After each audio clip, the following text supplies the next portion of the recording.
Ya, silakan duduk. Mulai dari kemarin ya, mulai dari Agnes terus muntah-muntah, terus ibu juga, saya tadi di belakang terus juga kayak perasaan tidak enak, terus saya pergi muntah di belakang. Kayak seolah ada makanan di dada saya sini. Saya tahu bahwa keadaan kondisi sekarang bukan baik. Cuaca pancaroba, perbedaan antara panas ke hujan, kadang berubah-ubah. Saya percaya bahwa kita yang ada di tempat ini semua orang berada diberkati Tuhan. Amin. Hari ini kita mau belajar tentang karakter dewasa. Saya minta tolong mungkin PowerPoint. Saya dibantu. 1 Timotius 4 ayat 12 kita baca dulu ini. Ya, karakter dewasa berkaitan dengan kita punya tema, yaitu perubahan untuk kita mengubah paradigma kita menjadi lebih baik. Karakter dewasa di 1 Timotius 4 ayat 12. Saya rindu Bapak Ibu Saudara, kita baca sama-sama. Kita baca sama-sama ya. 1 Timotius 4 ayat 12. 3, 2, 1. Jangan seorang pun, karena engkau muda,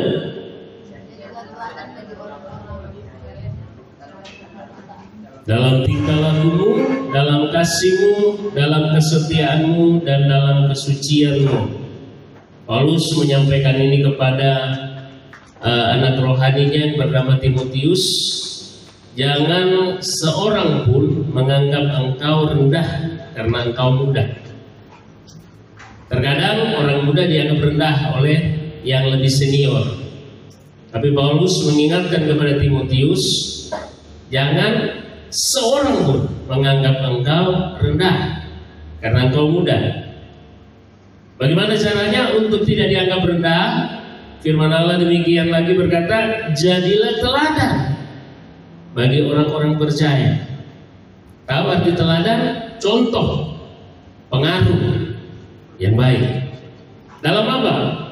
Dalam perkataan, dalam tingkah laku, dalam kasih, dalam kesetiaanmu, dan dalam kesucianmu. Jadi kedewasaan karakter tidak disesuaikan dengan usia. Pernah saya katakan bahwa ada orang tua tetapi karakternya seperti anak-anak. Tetapi ada juga anak muda yang berkarakter seperti orang dewasa, tergantung di mana dia bergaul. Jadi karakter tidak dilihat dari usia, tetapi kedewasaan karakter itu dibangun atas dasar pengalaman hidup. Saya ambil contoh saya, waktu saya muda, saya lebih suka bergaul dengan orang-orang yang lebih tua dari saya. Saya waktu itu saya umur 18, 20-an. Namun saya suka bergaul dengan orang-orang yang 35, 40. Apa yang saya ambil? Saya melihat caranya dia berbicara, caranya dia mengambil sikap, caranya dia mengambil keputusan. Nah, itu membangun saya menjadi anak muda yang lebih ketuaan dalam hal pola pikir, dalam hal mengambil kebijakan-kebijakan, walaupun kadang-kadang terpengaruh, terbawa arus. Kenapa? Sesama anak muda kan kadang-kadang begitu. Wah, kamu terlalu tua, ayo dong. Nah, dikasih rokok, ayo merokok, masa tidak merokok. Hati-hati dengan hal seperti itu. Jadi karakter yang dewasa ini sangat baik sekali. Jadi kalau ada yang belum menikah, ya, ada yang belum menikah, boleh angkat tangan dulu. Oh ya, haleluya. 1, 2, 3. Carilah pasangan yang berkarakter dewasa. Jangan cari berkarakter anak-anak. Ya, kita akan bahas itu satu demi satu nanti. Tetapi kadang-kadang yang saya lihat bahwa kita mencari pasangan hidup kita adalah melihat dari physically.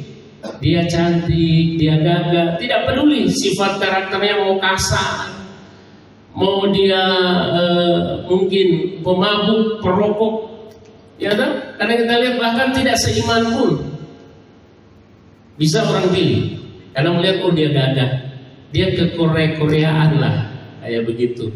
Kalau cowok Korea-Koreaan, dia tinggi, terus six-pack, ya kan, rambutnya pirang-pirang. Bukan seperti Oma sudah putih, pirang-pirang putih Oma.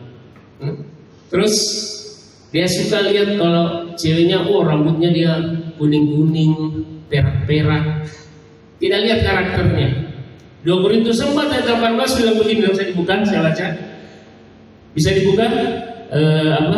Jemaat bisa buka 2 Korintus 4 ayat 18 bilang.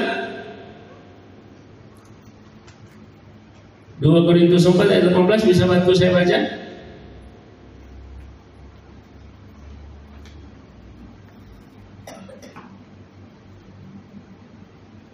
Ya, 2 Korintus 4 ayat 18. Firman Allah bunyi demikian, sebab kami tidak memperhatikan yang kelihatan, melainkan yang tidak kelihatan. Karena yang kelihatan adalah sementara, sedangkan yang tidak kelihatan adalah kekal.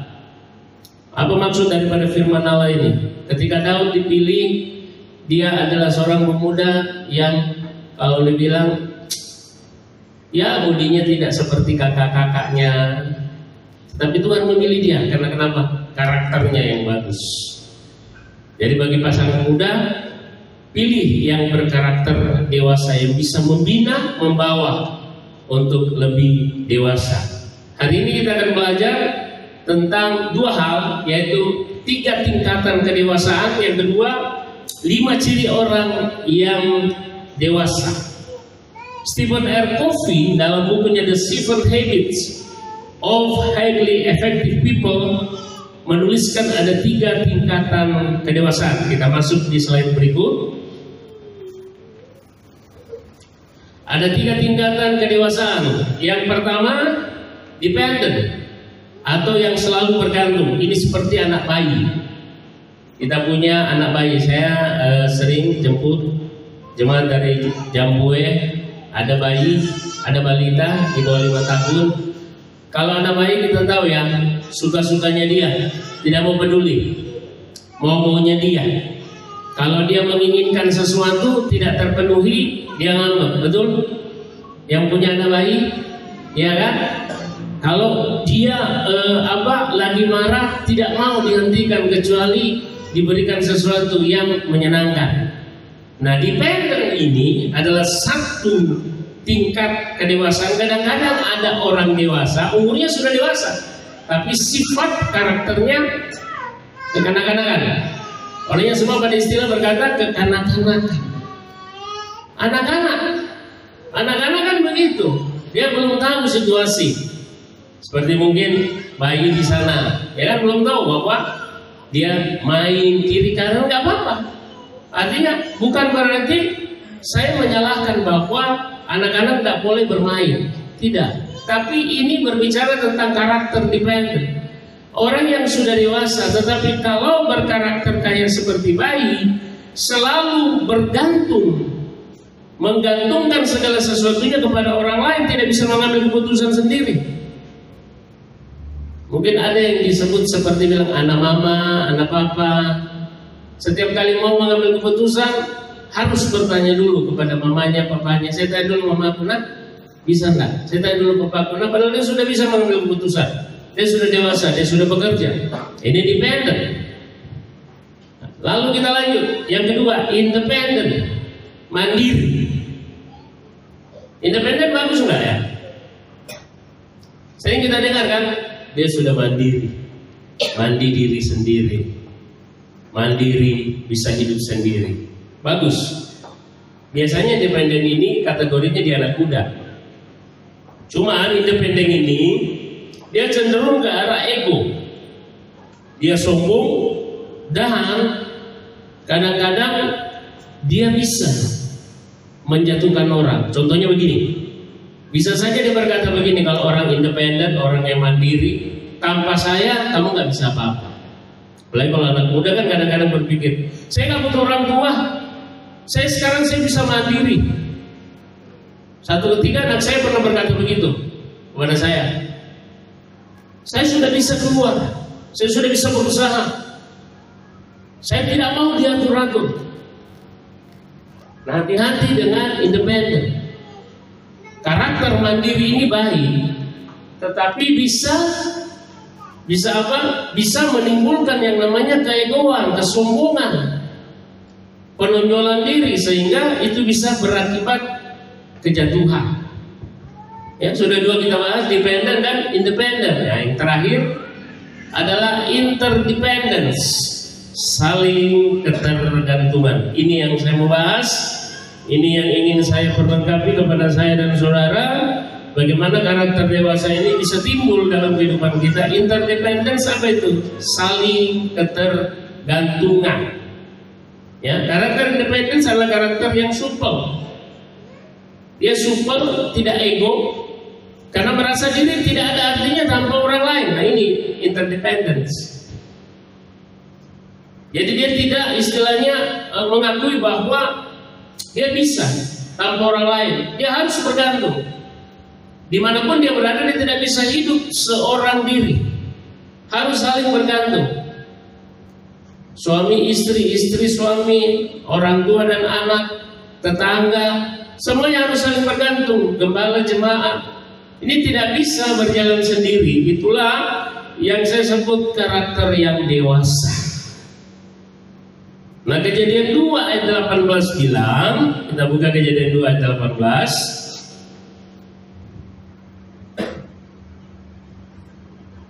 Kejadian 2 ayat 18 bilang, Tuhan Allah berfirman, tidak baik kalau manusia itu seorang diri saja.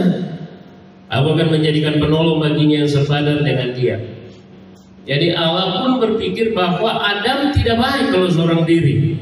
Dia harus punya pasangan untuk bisa menjadi penolong bagi Adam. Jadi kita harus saling bergantung. Teamwork, kerja tim. Kita bukan Superman. Kita tidak bisa kalau mengandalkan diri kita sendiri mampu melakukan segala sesuatunya. Ketika saya kesini, ya kan, biasanya ibu bantu-bantu saya untuk nyusul karena memang lagi kurang enak, belum ada siapapun. Saya membutuhkan orang-orang yang bersama dengan saya untuk membantu. Ayo dong dibantu. Mari kita kerja sama-sama. Begitupun saya bersyukur mengucap terima kasih setiap kali kita buat. Seluruh jemaat, pelayan membantu menyelesaikan. Tidak bisa bergerak sendiri. Kita harus saling bergandengan tangan.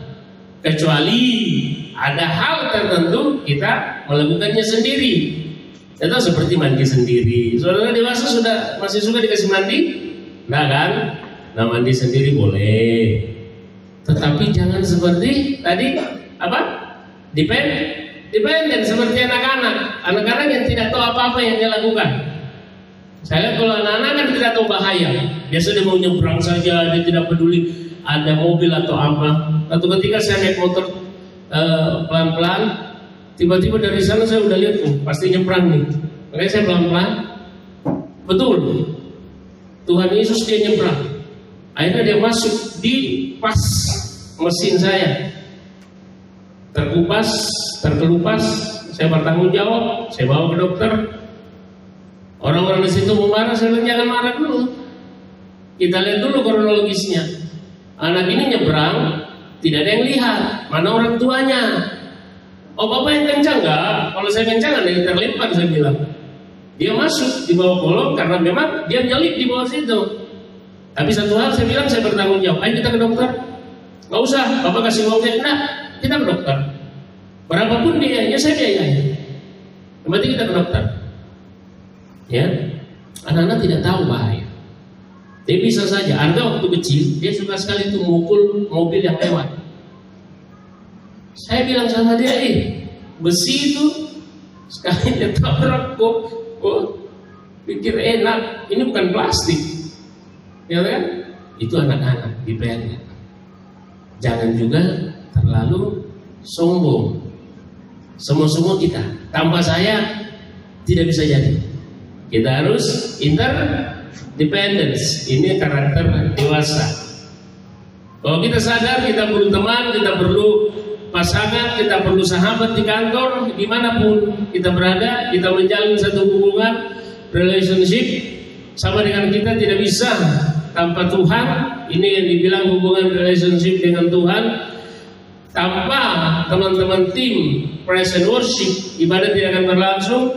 Tanpa jemaat, ibadah tidak akan bisa berlangsung. Semuanya harus saling ketergantungan. Terutama ketika kita mendengar firman Allah, kita menyerahkan totalitas hati kita, telinga kita, untuk kita diajar oleh kebenaran firman Allah. Sebab itu sekali lagi, orang-orang yang memiliki interdependence adalah orang-orang yang mau membangkitkan generasi baru menjadi pemimpin-pemimpin yang baru.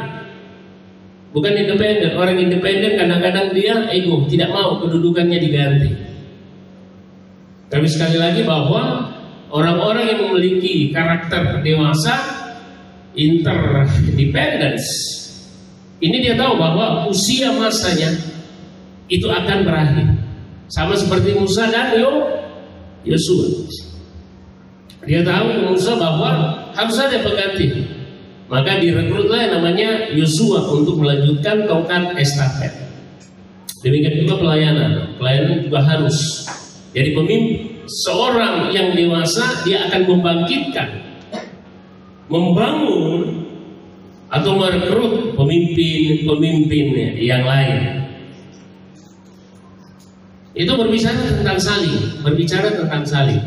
Saya kembali lagi berbicara bahwa orang yang saling ketergantungan, ada kata saling di situ. Kisah Rasul 4 ayat 32 kita baca. Kisah Rasul 4 ayat 32. Nanti yang tidak punya Alkitab dicatat ya. Saya mau kasih Alkitab lagi, biar bisa baca. Itu bisa baca kan Alkitab? Sudah enggak kelihatan? Oh iya. Jadi kita carikan kacamata. Kisah Rasul 4 ayat 32 bilang begini. Adapun kumpulan orang yang telah percaya itu, mereka sehati dan sejiwa. Dan tidak seorang pun yang berkata bahwa sesuatu dari kepunyaannya adalah miliknya sendiri, tetapi segala sesuatu adalah kepunyaan mereka bersama. Ini saling memberi, saling berbagi. Ini karakter gereja mula-mula, jemaat mula-mula. Roma 12 ayat 10 juga bilang begini. Roma 12 ayat 10, hendaklah kamu saling mengasihi sebagai saudara dan saling mendahului dalam memberi hormat. Kita diajar untuk saling.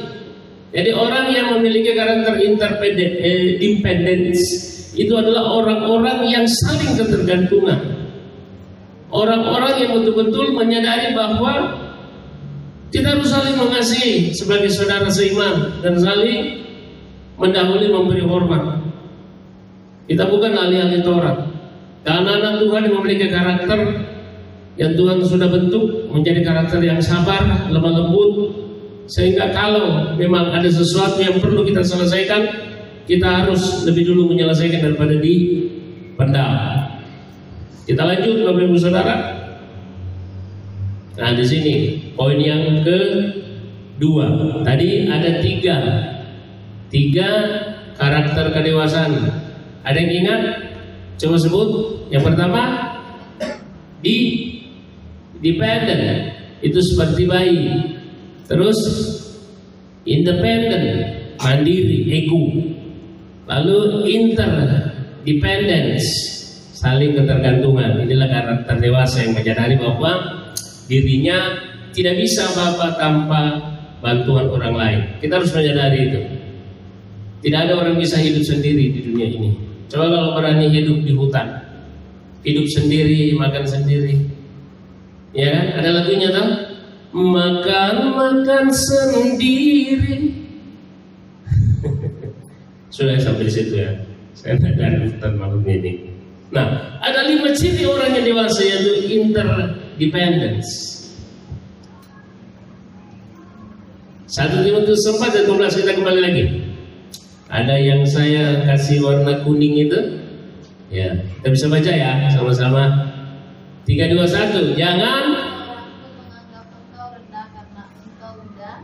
Jadilah teladan bagi orang-orang percaya dalam perkataanmu, dalam tingkah lakumu, dalam kasihmu, dan dalam kesetiaanmu, dan dalam kesucianmu. Halo.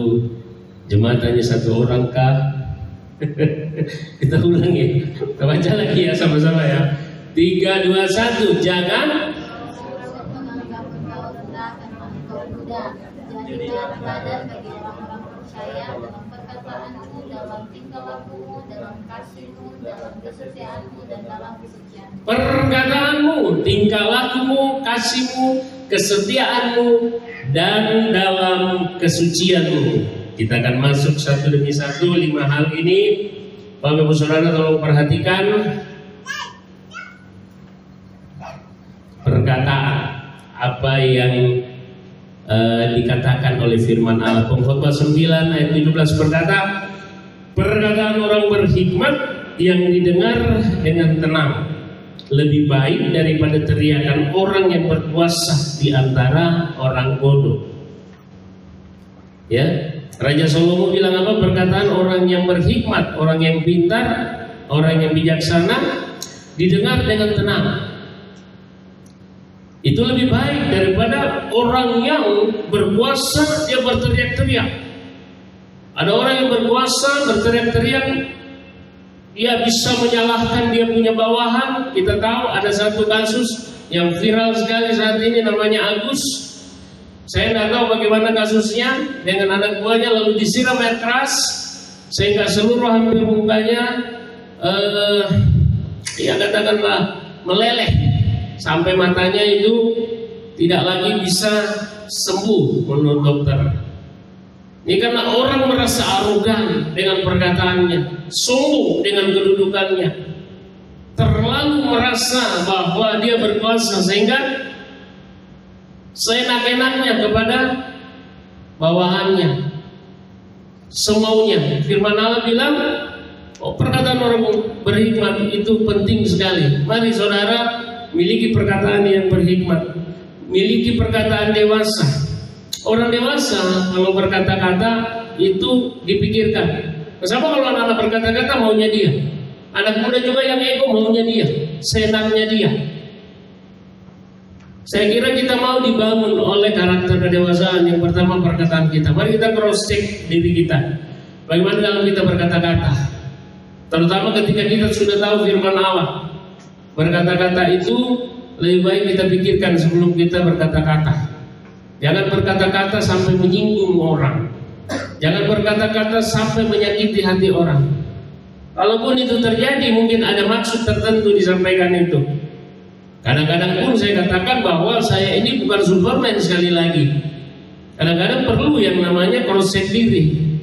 Karena kalau emosi sudah di atas kepala, sudah mau tembus ke kepala, lihat anak-anak punya karakter, lihat anak-anak punya tingkah laku. Kadang-kadang kita orang tua juga berbicara sedikit keras. Tapi setelah itu kita introspeksi diri. Saya kadang-kadang kalau sudah begitu, saya duduk merenung dan saya kemudian bertanya dalam diri saya, kenapa saya berkata-kata demikian? Apa maksud daripada kata-kata saya? Apakah saya ingin menyakiti mereka atau saya ingin mengajar mereka? Itu terus saya bertanya dalam diri saya. Kalau ada suara berkata memang untuk mengajar, kadang-kadang di ujung cambuk ada emas. Firman Allah di ujung cambuk ada emas. Jadi anak muda kalau ada orang tua masih sering menegur, jangan kecil. Bersyukurlah masih punya orang tua yang masih menegur. Karena sekali lagi sering saya sampaikan kepada anak saya, kalau saya masih peduli dan saya masih marah-marah berarti saya sayang. Tapi ketika saya sudah tidak peduli dan saya tidak tegur, apapun yang engkau lakukan berarti saya sudah tidak peduli. Sama seperti anak bungsu yang meninggalkan rumahnya, orang tuanya tidak cari. Kalau orang tuanya saya, orang tua cari. Tetapi ketika anak itu kembali, orang tua tetap menyambut, ya kan begitu. Orang tua tidak akan melepaskan diri ketika anak itu datang kembali. Nah sekali lagi ingin saya sampaikan kepada kita semua yang masih memiliki orang tua. Saya sudah bersaksi bahwa saya sudah tidak memiliki orang tua. Kadang-kadang saya di saat saya betul-betul membutuhkan yang namanya, ya walaupun sudah usia, kemarin saya berusia, puji Tuhan, Tuhan tambahkan 54 tahun di hari Rabu ya, tanggal 13. Saya duduk sendiri, lalu saya bilang dalam diri saya sudah 54 tahun di dunia ini. Saya ditinggalkan orang tua ketika saya berumur kurang lebih 4 SD. Saya masih membutuhkan yang namanya, kadang-kadang ya di tengah namanya gejolak hidup, kita butuh orang tua. Kita butuh sandaran orang tua. Karena kalau yang masih punya orang tua kan, ketika mungkin sesuatu dibutuhkan, dia tinggal bilang, Pak, saya mau beli ini Pak. Mak, saya mau beli ini Mak. Orang tua mana yang tidak peduli dengan hal itu, betul? Orang tua mana jika ada uang pasti dibilang oke, saya beliin. Artinya ada kepedulian. Cuman saya bilang begini, Tuhan, Engkau Bapakku sekarang. Apapun yang menjadi pergumulanku, saya akan tetap berdoa kepadamu. Sama seperti tadi, saya tidak terlalu agresif, tetapi saya mencoba berdoa, Tuhan kasih saya kekuatan untuk menyelesaikan tugas saya. Pernah sekali juga ya di Sidrap ya, pasca itu ya, saya sampai betul-betul tidak bisa lagi berdiri. Saya minta kursi, saya duduk. Lalu saya coba kontrol diri, mungkin gula saya turun kah atau apakah. Yang jelas saya sampai pulang pun di perjalanan saya muntah sampai berkali-kali. Saya nggak tahu apa yang terjadi dengan tubuh saya. Sering kalau sudah itu, sering saya harus muntah-muntah. Tapi saya percaya saya menyelesaikan sampai akhir, dan saya minta Tuhan selesaikan. Saya mau selesaikan tugas ini dan tanggung jawab ini sampai akhir, apapun itu. Jadi yang pertama bahwa mari kita jaga perkataan kita. Kalau kita mau dipandang sama seperti Paulus menyampaikan kepada Timotius, agar engkau layak dipandang sesama orang percaya, jaga perkataanmu. Kita diajar untuk memiliki karakter yang dewasa, jaga perkataan kita. Anak muda, jaga perkataan kita terhadap orang tua. Walaupun kesal-kesalnya anak muda terhadap orang tua, tetap dia orang tua.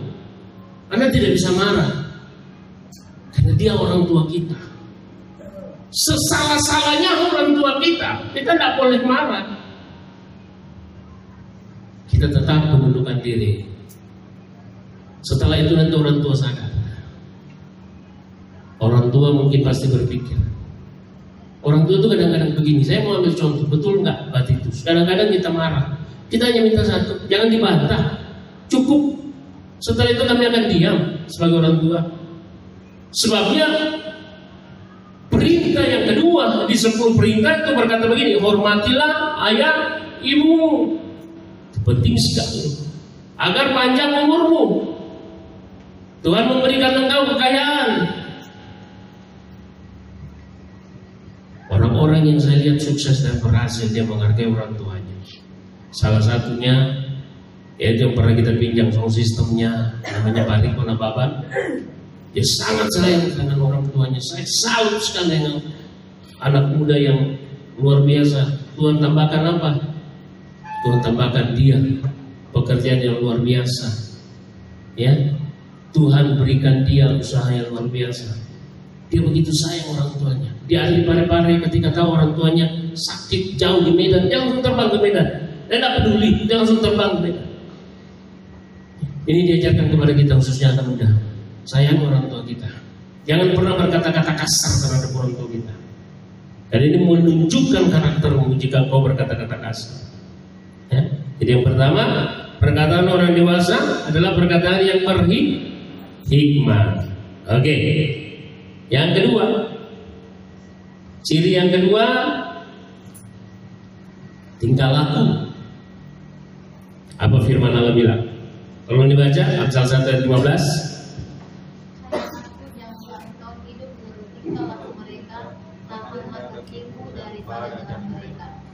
Hai anakku, janganlah engkau hidup menurut tingkah laku mereka. Mereka ini siapa? Mereka ini orang-orang bebal. Mereka ini orang yang tidak mengenal Tuhan. Tahanlah kakimu daripada jalan mereka. Mereka hidupnya sesuka hati. Jadi orang-orang di luar kita banyak, bahkan banyak yang KTP-nya Kristen masih bertingkah seperti bukan Kristen. Sekali saya bilang bahwa pernah ada yang bertanya, apakah orang Kristen masuk surga? Iya. Jaminannya apa? jaminan bahwa dia melakukan kehendak daripada Bapaknya. Tapi kalau Anda mengaku Kristen tidak melakukan kehendak daripada Kristus, segala teladan daripada Kristus Anda tidak lakukan, Anda cuman sekedar Kristen-Kristenan. Kita bukan orang Kristen namanya. Tapi kalau orang Kristen yaitu taat kepada kehendak Tuhan Yesus.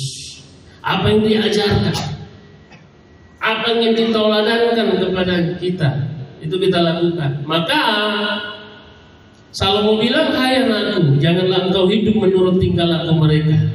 Mazmur 1 ayat 1, tolong dibaca.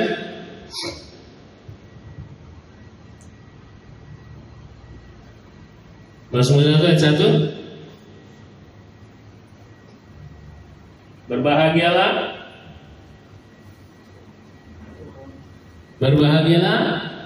orang yang tidak berdiri di jalan orang berdosa dan yang tidak duduk dalam kumpulan pencemooh. Nah, ini sudah minggu lalu juga disampaikan oleh Kepala Firman Allah. Berbahagialah orang yang tidak berjalan, berdiri dan duduk pada kelompok-kelompok orang-orang yang berdosa. Sebab itu mari tingkah laku kita periksa baik-baik. Ada dua tingkah laku yang saya ingin jabarkan sedikit. Ada yang disebut reaktif dan proaktif. Ya, ini tingkah laku reaktif. Reaktif adalah membiarkan pengaruh-pengaruh dari luar mengendalikan respon kita. Coba. Reaktif adalah sikap kita yang membiarkan pengaruh-pengaruh yang masuk dari luar mengendalikan respon kita. Mereka semuanya akan menjadi korban keadaan. Jadi orang yang dipengaruhi oleh keadaan di sekitarnya, maksudnya pengaruh-pengaruh negatif ini adalah orang reaktif. Jadi ketika mereka menghadapi sesuatu yang tidak enak, langsung responnya negatif. Dia menyalahkan keadaan, ya kan? Ada banyak orang di sekitar kita reaktif. Bahkan ada banyak anak-anak Tuhan reaktif tingkah lakunya. Saya nggak mau deh untuk melayani, saya jangan melayani dulu. Soalnya keadaan saya lagi tidak enak, hati saya nggak enak, saya nggak mau melayani dulu. Jangan dicampur baurkan antara kondisi kita dengan ketika kita diberikan tanggung jawab. Itu orang reaktif. Orang reaktif selalu melihat segala sesuatunya negatif. Oleh sebabnya ada satu buku yang saya baca, Positive Thinking. Nah, jangan negatif thinking ini yang selalu mempengaruhi kita, sehingga kita dikendalikan dalam keadaan kondisi keadaan. Sekali lagi saya mau bersaksi, dan ini saya berulang-ulang. Saya dijadwal untuk WL. Sama sekali uang di rumah tidak ada, anak-anak masih kecil. Uang di dompet saya 1.000 perak. Tapi saya bilang sama Tuhan, saya tetap akan melayanimu apapun yang terjadi. Saya ke sana, saya bisa melayani jalan penyembahan. Saya menangis di hadapan Tuhan. Saya bilang, Tuhan, saya tetap mau melayani. Pulang, Tuhan memberkati. Selesai. Itu orang reaktif adalah orang-orang yang negatif. Ketika kondisi keadaan menekan, tidak mood, ya usah. Lain kali deh saya melayani. Beda dengan orang proaktif. Orang proaktif itu responnya didasarkan atas pilihan-pilihan yang bertanggung jawab. Jadi kalau ada satu tugas yang diberikan, dia bertanggung jawab. Itu orang proaktif. Dan dilandasi dengan prinsip-prinsip yang sudah dibangun. Tahu prinsip? Ada orang berprinsip bahwa saya tidak akan berbohong, sampai kapanpun dia tidak akan berbohong. Ada orang berprinsip sampai kapanpun tidak makan suap, sampai kapanpun tidak makan suap. Itu prinsip. Nah, mereka tidak dipengaruhi oleh keadaan apapun, mau negatif, mau dalam keadaan apapun. Mereka tetap memilih untuk menjadi menang, berjuang dan mempengaruhi keadaan. Ini orang proaktif dalam tingkah lakunya. Orang proaktif bisa bilang begini, memang keadaan saya miskin, memang saya susah, saya nggak punya duit, tapi saya akan berusaha. Saya percaya bahwa Tuhan pasti membuka jalan. Memang saya dihina orang, memang saya jelek, tapi walaupun saya jelek-jelek begini, saya juga ciptaan Tuhan. Saya akan berjuang, Tuhan pasti memberikan saya pasangan yang luar biasa dalam hidup saya. Itu orang proaktif. Di manakah saudara? Reaktif atau proaktif? Ya, dalam tinggalan. 1 Tesalonika 5:18 bilang, mengucap syukurlah dalam segala hal, seperti itulah dikehendaki Allah dalam Kristus Yesus bagi kamu. Orang yang proaktif dia mengucap syukur dalam segala hal. Orang yang proaktif tidak melihat keadaan kondisi apapun, dia tetap mengucap syukur. Selalu mengucap syukur. Filipi 4:4, bersukacitalah senantiasa dalam Tuhan. Sekali lagi mengatakan bersukacitalah.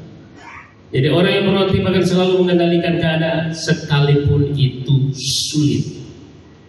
Mari kita jaga tingkah laku kita, tingkah laku yang proaktif, bukan reaktif, bukan yang selalu negatif. Kita mau bertingkah laku seperti karakter orang dewasa, yaitu proaktif. Walaupun kondisi keadaan sulit di depan kita, kita tetap percaya bahwa Tuhan yang kami sembah, Tuhan yang hidup, Tuhan yang hebat, mampu melepaskan saya dari segala apapun yang menghalangi jalan saya. Semua pintu boleh tertutup, tapi saya percaya ada satu pintu yang akan terbuka. Amin. Haleluya, berikan kemuliaan bagi Allah kita. Lalu yang berikutnya, yang ketiga, kasih. 1 Korintus 13:2 berkata begini, sekalipun aku mempunyai karunia untuk bernubuat dan aku mengetahui segala rahasia. Coba bayangkan, sekalipun aku, bilang Paulus, mempunyai karunia untuk bernubuat dan aku mengetahui segala rahasia dan memiliki seluruh pengetahuan. Wow. Dan sekalipun aku memiliki iman yang sempurna untuk memindahkan gunung, tetapi jika aku tidak mempunyai kasih, aku sama sekali tidak berguna. Ada dua hal yang digeser oleh kasih: iman, pengetahuan. Orang bangga kalau sudah memiliki pengetahuan hikmat. Bahkan orang bangga kalau sudah memiliki iman. Dengan iman dia mampu memindahkan gunung. Artinya masalah dia pindah. Dia mendoakan orang sakit menjadi sembuh. Imannya sebesar biji sesawi. Tetapi firman Allah bilang, sekalipun dia mempunyai itu semua, tetapi jika tidak mempunyai kasih, itu tidak berguna. Betapa besar pengaruh kasih. Ciri-ciri orang dewasa harus memiliki kasih. Saya catat sini bilang begini, kasih itu selalu memberi, bukan hanya menerima. Ya. Dalam kasih kita lakukan untuk kebaikan orang lain. Jadi kalau kita ada kasih, kita melakukan untuk kebaikan orang lain. Walaupun sampai harus kita berkorban. Sulit ya? Sulit ya kategori kasih yang dimaksud di sini. Yohanes 3:16 bilang begini, karena begitu besar kasih Allah akan dunia ini sehingga ia telah mengaruniakan anaknya tunggal, supaya setiap orang yang percaya kepadanya tidak binasa melainkan beroleh hidup yang kekal. Itu kasih. Kasih bukan berarti saya dikasih terus saya kasih lagi. Tapi walaupun kita tidak dikasih, kita tetap memberi. Orang yang mengasihi, dia tidak menimbang-nimbang untuk ruginya. Dia tetap akan memberi terus, memperhatikan orang-orang di sekitar. Sebabnya waktu rapat regional hari Senin selesai Pastor Heinz khotbah, kita rapat regional.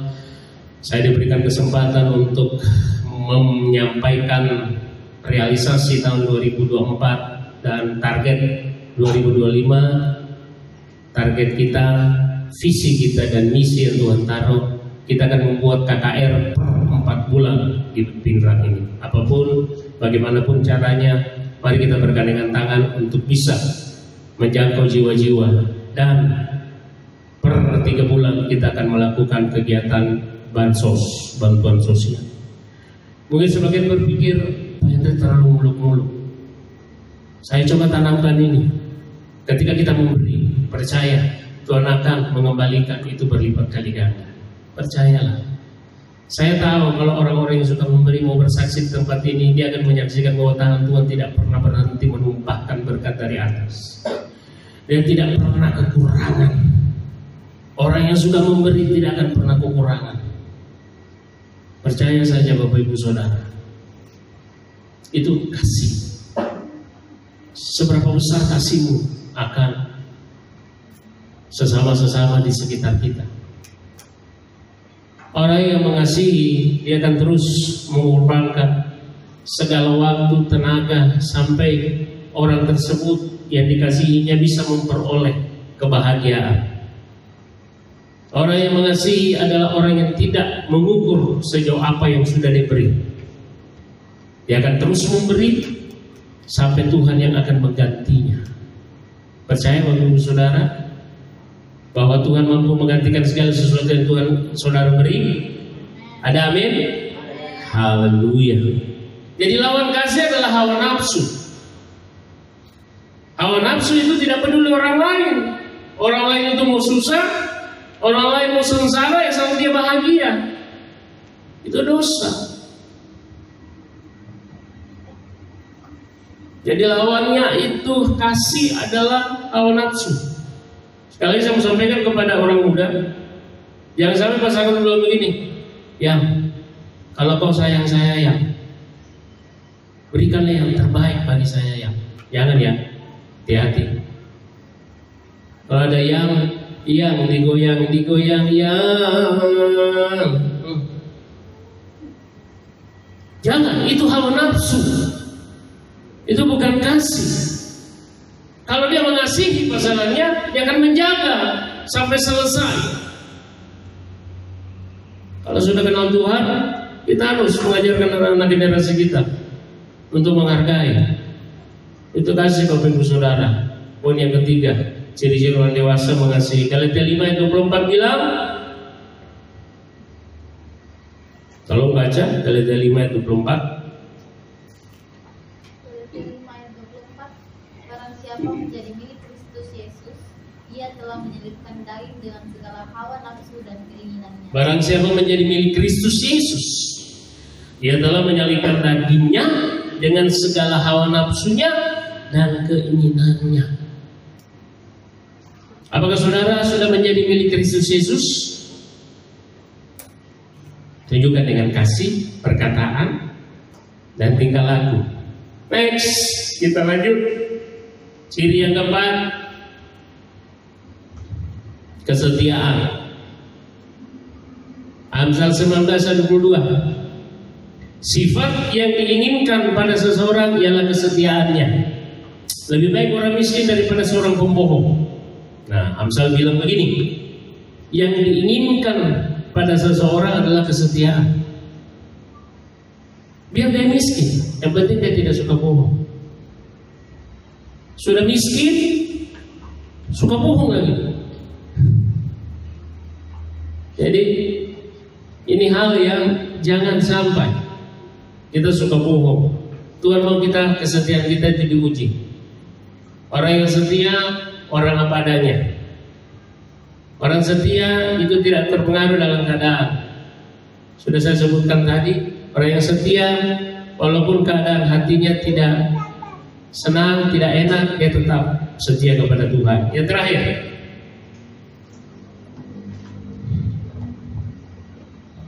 kesucian. Amsal 22 ayat 11. Orang yang mencintai kesucian hati dan yang manis bicaranya menjadi sahabat raja. Ya, orang yang mencintai kesucian hati adalah sahabat raja. Siapa raja? Dialah Tuhan kita. Kesucian adalah sesuatu yang murni, harus diperjuangkan sampai kesudahan. Saya undang pemain musik. Saya tidak bisa terlalu lama. Saya kondisi kurang fit, minta maaf. Masih banyak ingin saya sampaikan. Kesimpulan, untuk menjadi dewasa kita harus memiliki karakter yang baik, bukan karakter seperti bayi, independen, bukan mengandalkan kesombongan, independen, tetapi interdependence, saling membutuhkan dan saling menghargai. Ciri-ciri orang yang berkarakter: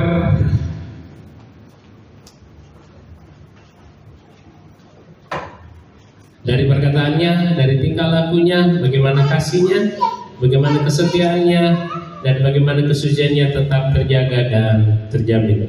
Tuhan Yesus memberkati. Mari kita berdoa. Bapa, terima kasih. Biarlah firman Allah ini, biarlah firman yang kami dengar ini bisa kami tanamkan dalam kehidupan kami. Kami mau berkarakter dewasa.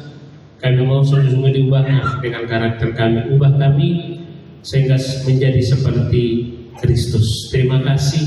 Sempurnakan dengan Roh-Mu yang kudus sehingga kami semua keluar menjadi orang-orang yang berkarakter dewasa di bulan ini, baik dalam perkataan, tingkah laku, kesetiaan, kasih, dan kesucian kami. Terima kasih, hamba-Mu telah selesai urapi kami semua. Di dalam nama Tuhan Yesus kami berdoa. Haleluya. Amin.